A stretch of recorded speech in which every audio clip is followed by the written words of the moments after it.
시청자 여러분, 지금 글로벌 경제는 말 그대로 낮은 성장, 낮은 금리 시대입니다. 자금을 운용하기엔 무척 어려운 시기입니다. 올해 경제와 금융시장의 향방 궁금하시죠? 오늘 더 리더는 자본시장의 대표적 전문가 한 분을 모셨습니다. 이창훈 자람투자자문 대표이십니다. 올해 경제와 증시는 어떻게 될지 얘기를 나눠보겠습니다.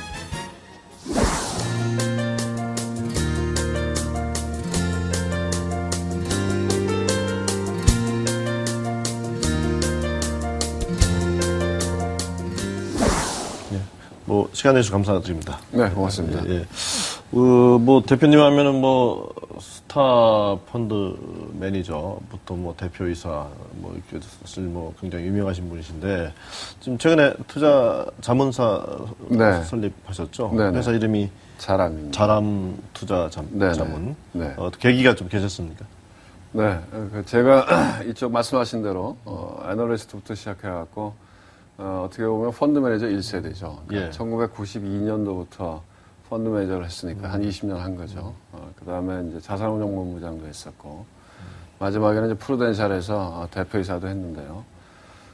회사를 나오고 나서 그런 생각을 해봤습니다. 이제 우리가 100세 시대인데, 이제 세컨 라이프를 갖다가 뭘 해야 되나, 어떻게 하는 것이 의미가 있을까 이런 고민들을 많이 했고요.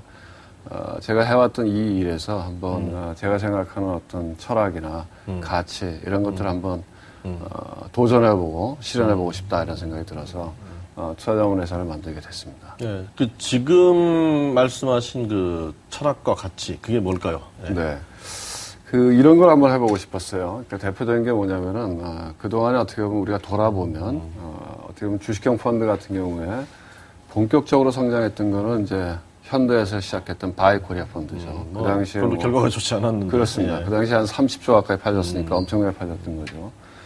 그 다음에 뮤추얼 펀드가 나와서 또 한번 풍미를 했었고, 그 다음에 해외 투자 펀드 열풍이 있었고요.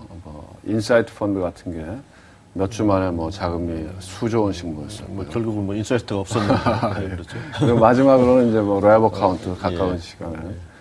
보면 사실은 대부분 마케팅적으로는 굉장히 성공을 했는데, 투자자 입장에서는 사실은 힘들었던 그런 그렇죠. 예. 펀드들이죠. 손해도 많이 봤고.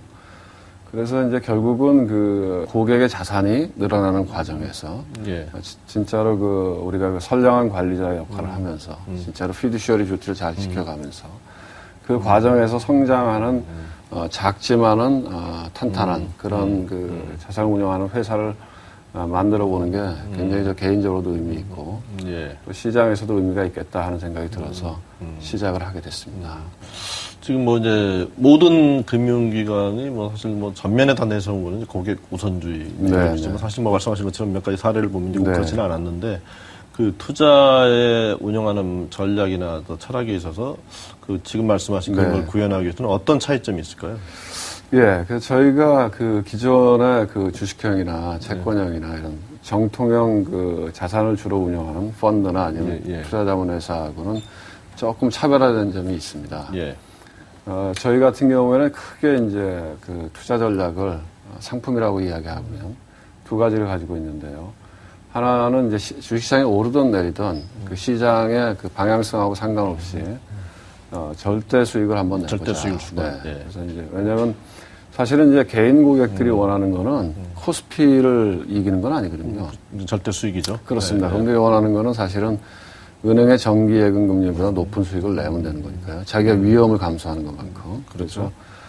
저희 같은 경우에는 이제 매크로 트레이딩이라고 이야기를 하죠. 그러니까 주가 지수나 이자율이나 환율이나 이런 것들을 중심으로 해서 트레이딩을 통해서 절대 수익을 추구하는 그런 전략이 하나 있고요. 예. 또 하나는 이제 저희도 주식형을 합니다. 주식을 하는데 주식의 가장 큰 문제점은 뭐냐면 시장이 하락할 때 사실은 용빼는 재주가 없다는 겁니다. 예. 그래서 주식을 넣고 시장이 하락할 위험이 크다고 하면 인버스 ETF나 아니면 지수선물 매도를 통해서 수익률을 방어하는 그런 전략을 갖고 있는 조금 진화된 형태의 주식형 투자자문을 한다 이렇게 말씀드릴 수 있겠습니다. 그러니까 지수가 빠졌는데 지수보다 덜 빠졌다 이런 걸 자랑하는 회사이기보다는 절대적으로 일단은 고객한테 플러스의 수익을 그렇습니다. 보장하는 네. 그런 전략을 고수하시겠다 이런 말씀이십니다.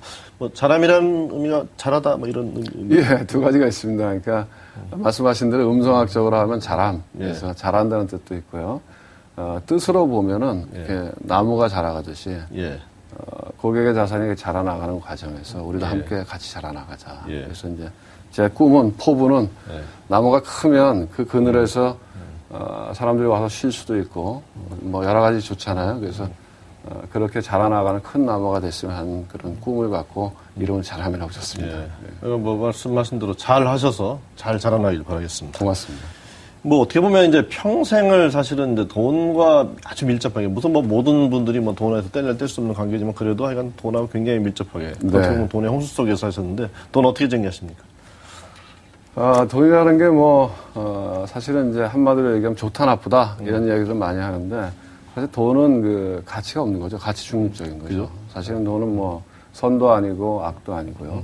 다만 이제 쓰는 사람이, 그걸 어떻게 쓰느냐에 따라서 그게 좋게 쓰일 수도 있고, 아니면 나쁘게 쓰일 수도 있고, 그런 게 아니냐 하는 생각이 들고요. 그 다음에 이제 지금은 사실은 어떻게 보면 이제 자본주의가 발전하면서 돈의 중요성이 엄청 커졌잖아요. 예.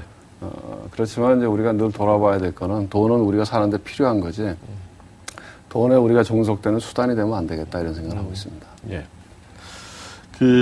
지금 뭐 자본시장 속에서 핵심적인 전문가로 쭉 일을 해오셨기 때문에 지금 뭐 글로벌 경제나 시장을 보는 관점이 깊은 통찰력을 가지고 있다고 보고 있습니다. 그렇게 믿고 있습니다. 오늘 먼저 지금 뭐 글로벌 경제가 사실 뭐 저희가 아무리 잘해도 지금 글로벌 경제 그동안 어렵기 때문에 같이 어려웠던 건데 미국 또 유럽 중국 또 최근에는 또 이제 일본에서의 움직임도 좀 변하고 있고 해서요. 이게 뭐 하나하나 다 짚어봐도 사실 시간이 부족할 형편이지 오늘 여러 가지 얘기를 나눠야 되기 때문에 글로벌 쪽에서 조금 좋은 요인, 나쁜 요인 이렇게 좀 간략하게 간추려서 좀 설명을 해주시죠. 예. 제가 느끼는 부분만 말씀드리면 일단 미국 같은 경우에는 우리가 이제 나오는 지표들을 보면 긍정적으로 회복 초기 국면들을 지나가고 있구나 이런 것들을 좀 느낄 수 있는 것 같아요. 예. 어떻게 보면은 가장 그 문제가 됐던 부분이 사실은 이제 2008년대 금융위기라고 하는 것도 촉발은 이제 어떻게 보면 이제 크레딧 버블이었죠.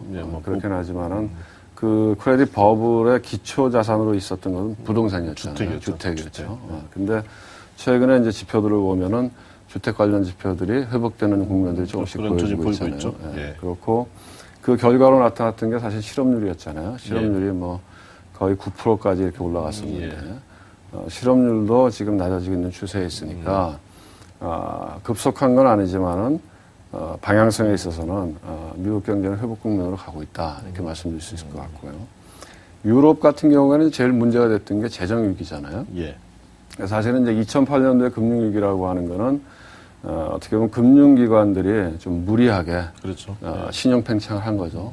돈을 밀어낸 거고 결국 그 돈들이 가계나 민간 부분으로 가서 버블을 만든 거죠. 그래서 2008년도 금융위기가 왔고 그 버블을 해소하는 과정에서 말하자면 가계나 민간 부분들이 디레버리징이라고 하잖아요. 부채를 덜어내는 과정에서 그걸 누가 떠안았냐면 정부가 떠안은 거죠. 그러다가 이거 뭐 국가라고 하는 것들도 부도가 날 수 있네. 이렇게 해서 시장에서 걱정을 하기 시작해서 발생한 문제가 유럽의 재정 위기 문제 아닙니까?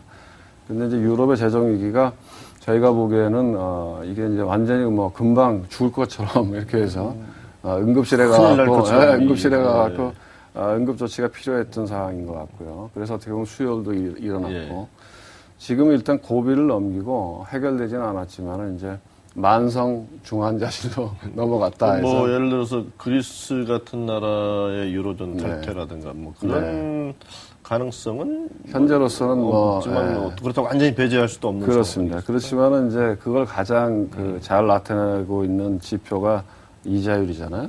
국채금리인데 그리스 같은 경우에는 뭐 20%가 넘어갔었죠.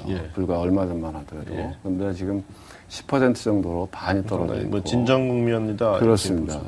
뭐 스페인이나 이탈리아 같은 경우에도 마지노선이 7%다. 그걸 넘어가면 부채금리를 받아야 된다. 이렇게 얘기했는데 지금 뭐 4%, 5% 초반 레벨로 내려왔으니까 일단은 이제 급한 불은 껐다 이렇게 시장의 말씀드릴 수 공포감이 있을 것 조금 잦아든 상태. 그렇습니다. 예. 중국 얘기를 좀 말씀드리면 예. 중국의 이제 가장 큰 문제는 사실은 부동산 버블, 예. 그다음에 지방 정부나 공기업의 부실한 문제. 예. 그래서 이제 어떻게 보면은 그 구조조정의 과정에서 긴축을 하면서 성장률이 낮아진 문제죠. 예. 중국이 장기 저성장 국면에 들어가는 게 아닌가 이런 걱정들이 있었는데 최근에 나오는 지표들을 보면은 어쨌든 간에 중국의 성장률이 조금씩 바닥을 찍고 올라가는 모양들이 나타나는 것 같고요. 7.9로 나왔죠. 그렇습니다. 바닥은 찍은 거죠. 지난 작년 3분기가 아마 저점일 가능성이 많은 것 같고요. 예. 그다음에 중국은 기본적으로 국가의 재정이 튼튼하잖아요. 예. 그다음에 외환 보유고로 치면 뭐 엄청난 3조 달러 3조 이상. 달러니까. 그래서 어떻게 보면 이제 정부에서 마음을 먹으면 예. 어느 정도 경기를 끌고 갈 수는 있다고 해서 전반적으로 보면 조금씩 나아지는 것 같아요. 지금 일본에 이제 갑자기 이제 변수로 이제 등장을 했는데 예. 이제 뭐 잃어버린 10년, 20년 이런 경제였는데 뭐 아베가 등장하면서 이제 돈을 뭐 거의 무제한으로 헬리콥터를 뿌리겠다. 뭐 미국에서 수입한 헬기 있습니다만은 뭐 물가를 올릴 정도로 그 돈을 뿌리겠다 해서 지금 엔화가 계속 약세를 보이면서 또 사실 어떻게 보면 우리 수출에도 부담이 되고 이제 이런데 일본 문제라기보다는 지금 일본을 중심으로 특히 미국도 뭐 이런 그동안 이제 통화를 막 과도하게 풀면서 원화의 강세 부담으로 오는 지금 환율 전쟁의 와중에 있는데 그 어떻게 진행될 거로 보시고 우리 경제에 주는 부담은 어떨까요? 네. 그 사실은 그 최근에 이슈가 된 거는 일본의 엔화지만 근본적으로 이 환율 전쟁을 촉발한 거는 미국이라고 봐야 되겠죠. 예. 미국이 사실 패권국이니까 미국이 이제 2008년 금융위기 이후에 말하자면 통화 증가를 시작한 거는 미국이었죠. 예, 그래서 달러 약세를 유도했던 거고. 유럽 같은 경우에는 이제 작년 7월인가 8월에 드라기 총재가 우리도 하겠다. 우리도 무제한 돈을 풀겠다. 우리가 이제 그걸 OMT라고 하죠. 이야기를 하면서 주시장도 바닥을 치고 돌아섰고, 일본이 이제 사실 뒤늦게 가세한 거죠. 근데 이제 일본은 좀 무식하게 하는 거죠. 딴 사람들은 이제 좀 우리는 뭐 어떻게 해서 경제 논리를 풀어나가는데, 일본은 이제 정치적으로 시작을 한 거잖아요. 아베 입에서부터 해서.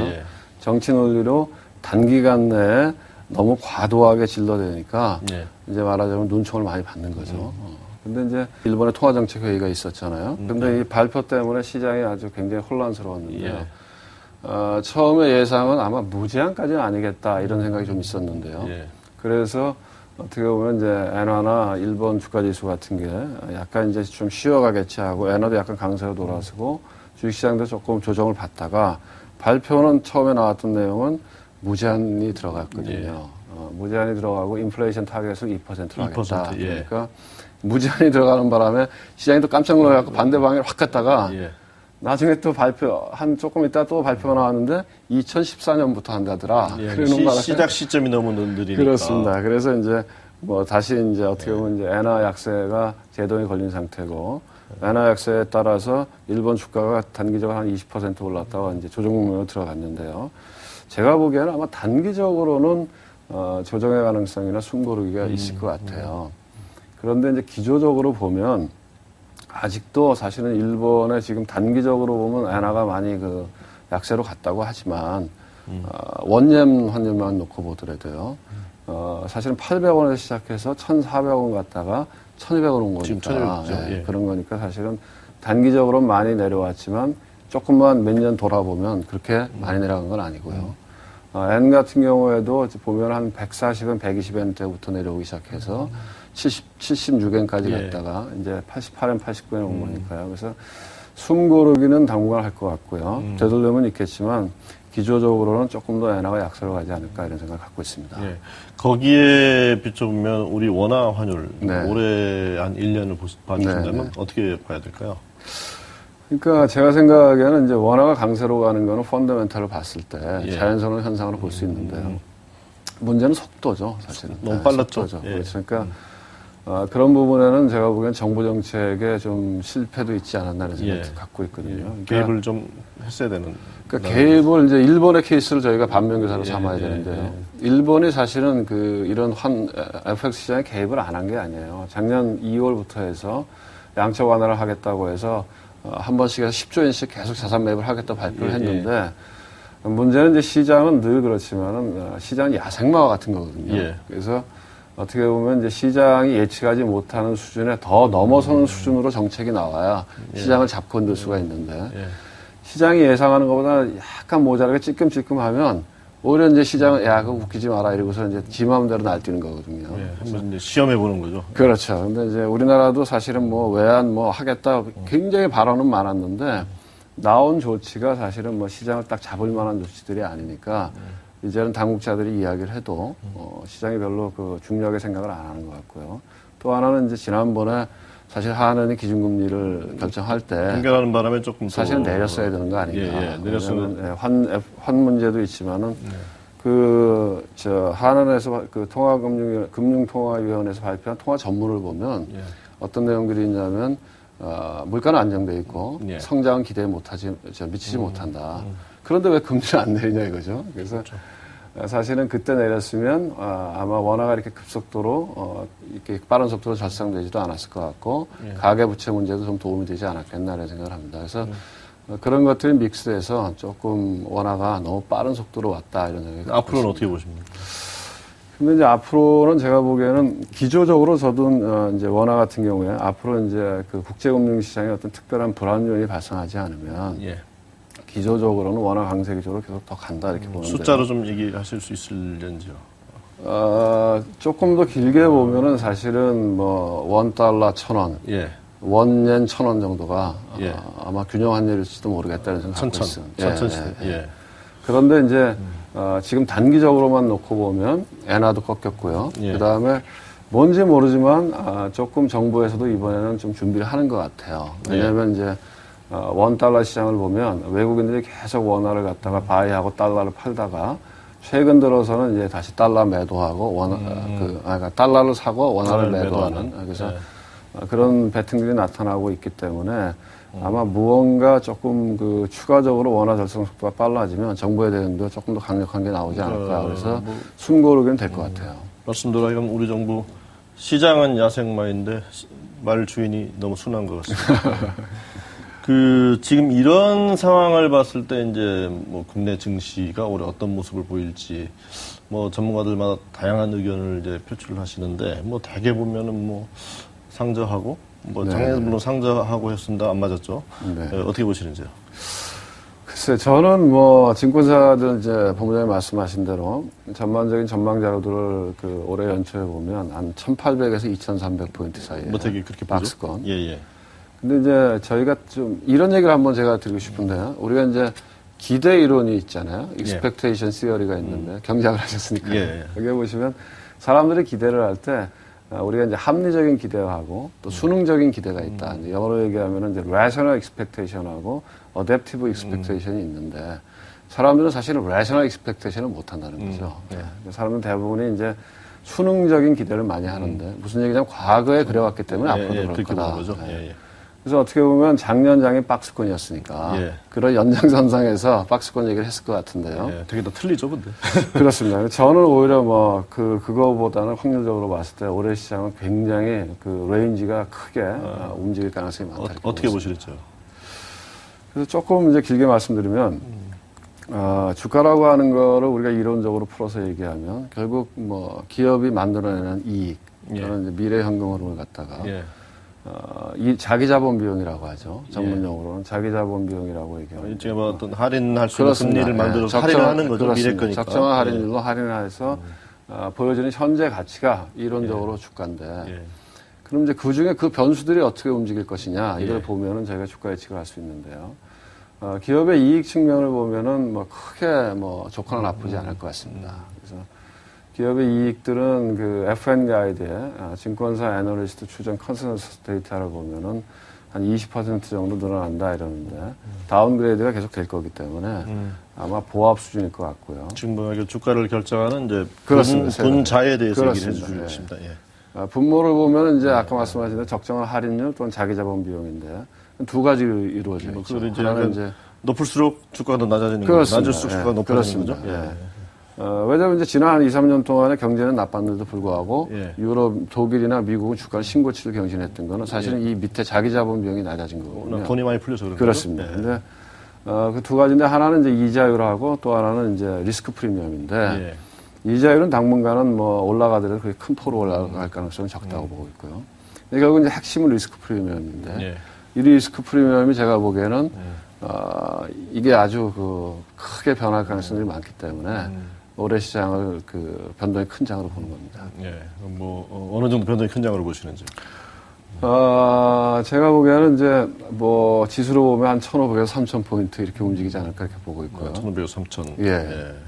그렇게 보는 이유는 근거는 일단은 리스크 프리미엄이 좀 낮아질 것 같습니다. 그래서 크게 아까도 말씀드렸지만 글로벌 리세션에 대한 우려가 줄어들었고 그다음에 유럽의 재정위기 문제가 일단은 이제 좀 안정화돼서 장기 국면으로 넘어가고 있고요. 중국의 저성장 문제도 좀 회복될 것 같고 그래서 일단 현재로서 우리가 기대할 수 있는 거는 리스크 프리미엄이 좀 낮아진다. 그러면 이제 기대감으로 주가는 올라갈 수 있다 이렇게 보는 거죠. 그런데 이제 한 2분기 정도 지나가서는 시장 참여자들이 확인을 하고 싶어 할 거라는 거죠. 예, 그게 이제 2분기라고 보시는 거죠. 그렇습니다. 과연 이게 진짜로 좋아지는 건지 아닌 건지. 만약에 진짜로 좋아지는 거다 해서 예를 들어서 실물 경제 지표도 좀 좋게 나오고 기업들도 투자도 늘어나고 매출도 늘어나는 모양들이 나오고 소비도 조금씩 늘어나고 이런 모양이 나오면 제가 보기에는 이제 시장 참가자들의 자신감이 높아진다는 거죠. 심리 지수가 좋아지기 때문에 그러면은 이제 통화 유통 속도가 올라갈 수 있다는 거죠. 돈이 빨리 유통되는 거죠. 그렇습니다. 그러니까 2008년도 금융위기 이후에 미국 같은 경우에 연방중앙은행이라고 얘기하죠. FRB에서 풀어놓은 본원통화의 양을 보면 거의 4배 가까이 늘었어요. 엄청나게 돈을 많이 풀었는데도 불구하고 총통화, 그러니까 유동성은 그렇게 많이 안 늘었어요. 이유는 뭐냐면 느리게 도는 거죠. 자신이 없으니까 돈이 안 도는 거죠. 그런데 이제 자신감이 붙으면 이 돈들이 돌기 시작하면 실적으로 유동성 팽창이 빨리 일어날 수 있다는 거죠. 그렇게 되면은 자산 가격의 버블은 우리 생각하는 것보다 더 크게 올 수 있다는 겁니다. 그래서 3,000을 보시는 거고. 그렇습니다. 그 1,500 보시는 시나리오는 어떤 시나리오일까요? 그거는 이제 이런 거죠.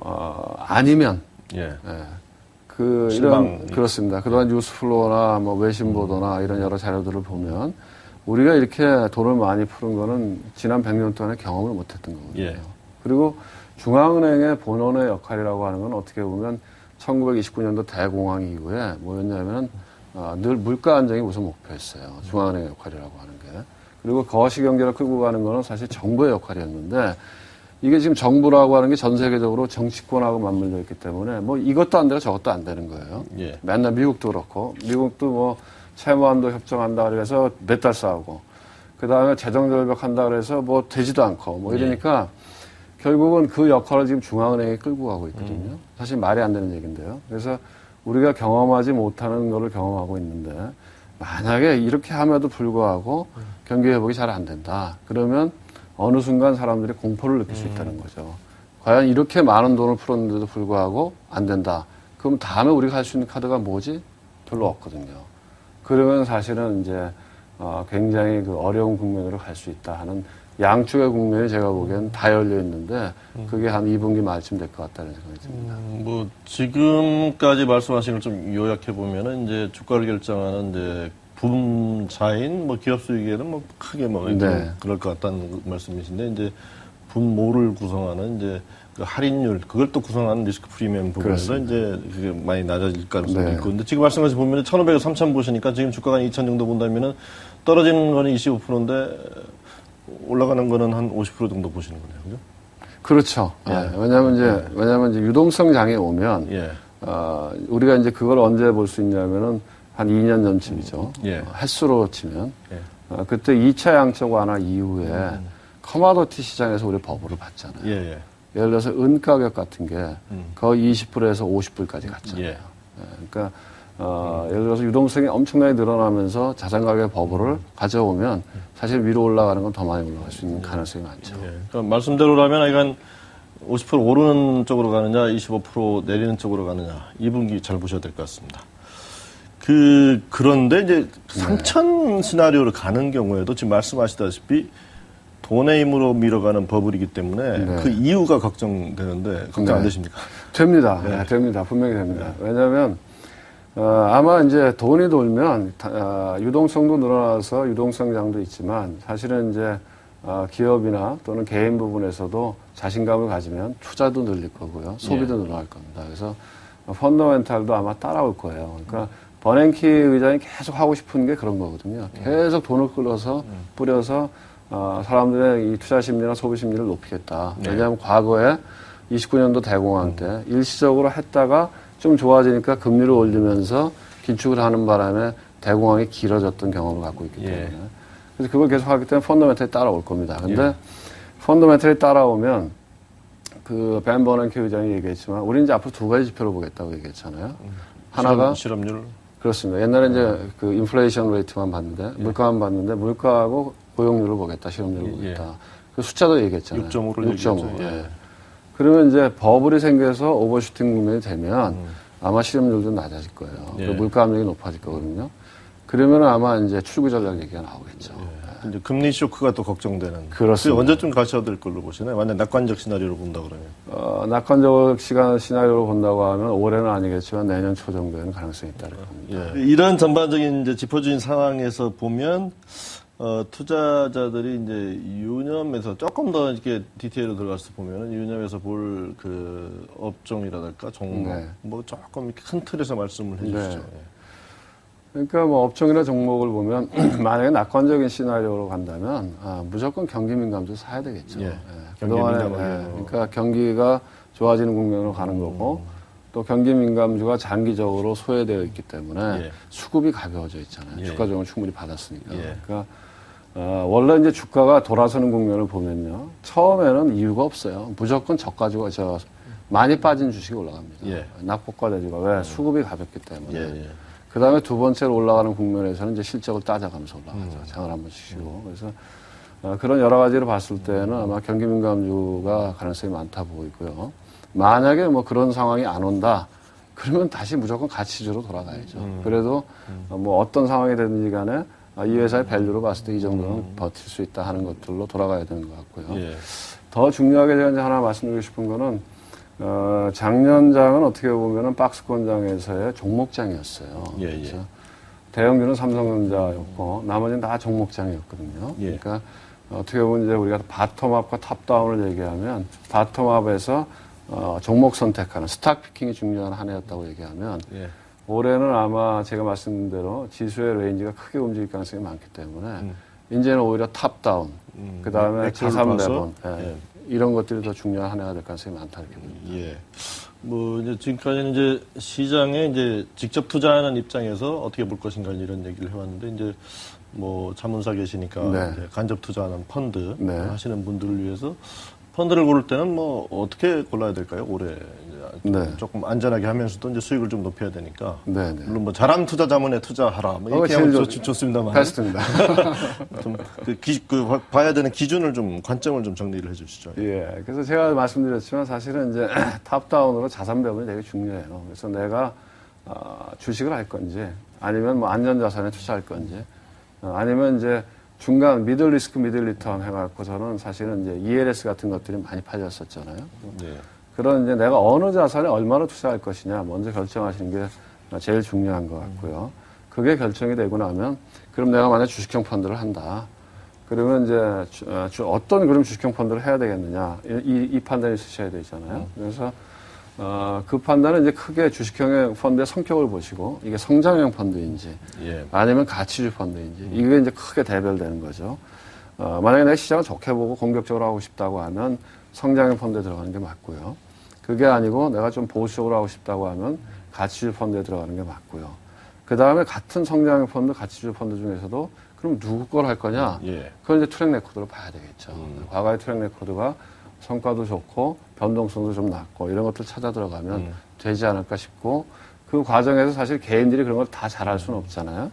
그러니까 이제 뭐 증권사나 아니면 은행에 그 PB나 세일즈하는 사람들하고 의논을 하면 좋을 것 같고요. 제가 하나만 딱 말씀드리면요. 이건 하시면 안 돼요. 뭐냐면 캠페인이 걸려 있는 상품이나 아니면 뭐 바이코리아 같은 엄청나게 뭐 최근에 수익률이 좋았더라. 그 다음에 신문 광고를 보면 신문 광고에 뭐 계속 최근에 신문 광고가 나오는 펀드 그런 것들은 제 기억으로는 한 잔량이 6개월, 없죠. 1년 뒤에는 네. 그 수익이 났던 펀드가 별로 바이 없는 것 코리아는 같아요. 굿바이 코리아가 되고 다 인사이트 그렇습니다. 펀드는 인사이트가 없는 펀드가 되기 예, 때문에 뭐 그런 경험을 통해서 배우시면 될 것 같습니다. 그 앞부분에서 이제 커머디티 얘기를 했는데 금 어떻게 봐야 될까요? 많이 올랐어요, 최근에. 예, 예. 한 뭐 1650불 정도에서. 조금 돌아보면 한 1500불부터 시작했어. 최근에 좀 조정받다 1650불에서 한 1700불 정도 왔는데요. 제가 보기엔 이제 금은 양면의 성격이 있습니다. 하나는 그 안전자산으로서 가치 저장의 수단이 되는 거고요. 예. 또 하나는 이제 인플레 해치용으로서 이제 또 그 자산 가치가 있는 그렇죠. 거고. 물가가 올랐을 때 이제. 그렇습니다. 그래서 지금 애매한 국면에 있는 것 같아요. 시장의 변동성이 클 때는 내가 보기엔 이제 안전자산의 역할을 충분히 했고요. 예. 그럼 지금 인플레 압력이 바로 있느냐? 예. 그럼 바로는 없거든요. 예. 그래서 지금은 아마 박스권 국면에 금융 가격이 갇혀있을 가능성이 많고, 하반기 들어가면서 제가 말씀드린 대로 위아래로 어느 쪽으로 움직이든지 간에 예. 그때는 금의 투자 가치가 굉장히 높아질 것 같아요. 예. 금도 이렇게 유념해서 보셔야 될 것 같습니다. 시간이 좀 됐기 때문에 이제 조금 개인적인 질문, 뭐 관련된 질문입니다만은 좀 몇 개 드리고 마치겠습니다. 그 시장에서 시장의 흐름을 큰 매크로 흐름을 보시고 또 이제 업종 종목까지 이제 구체적으로 이제 이렇게 파 내려가신 과정이 이제 물론 데이터도 중요하겠지만 통찰력, 오늘 뭐 인사이트 얘기합니다만 그 되게 중요할 텐데 그 어떻게 얻으시는지요?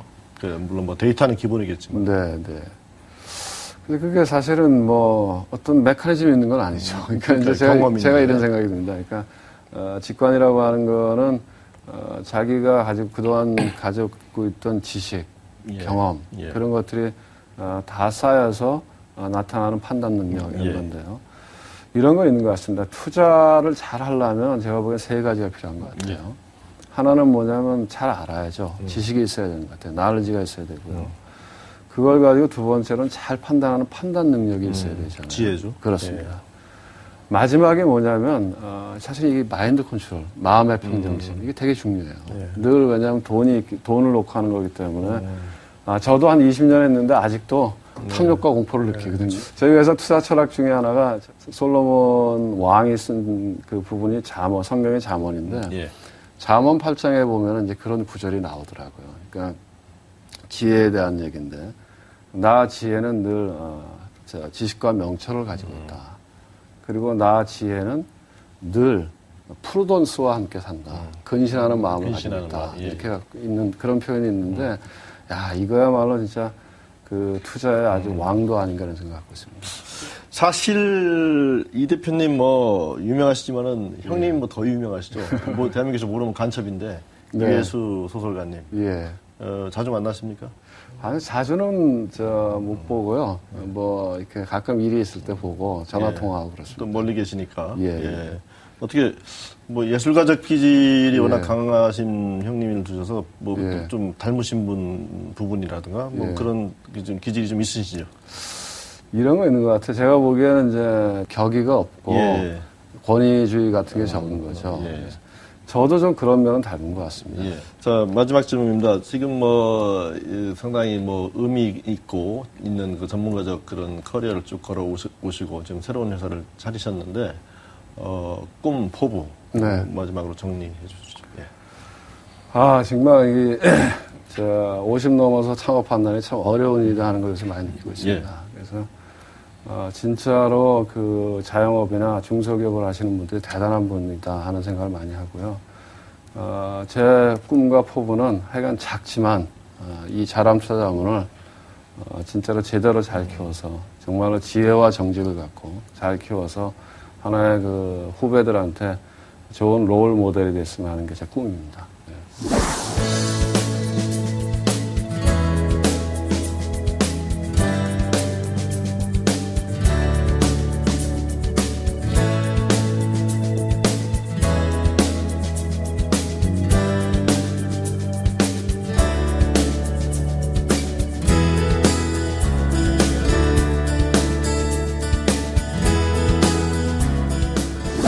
지금까지 들으신 것처럼 이창훈 대표님, 낙관적 시나리오는 주가지수가 3,000까지 가는 것, 또 비관적 시나리오는 한 1,500 정도 이렇게 보셨습니다.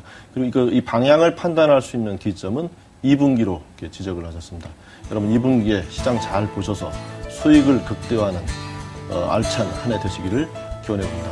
바쁘신 나오셔서 좋은 말씀 해주셔서 감사드립니다. 네, 고맙습니다.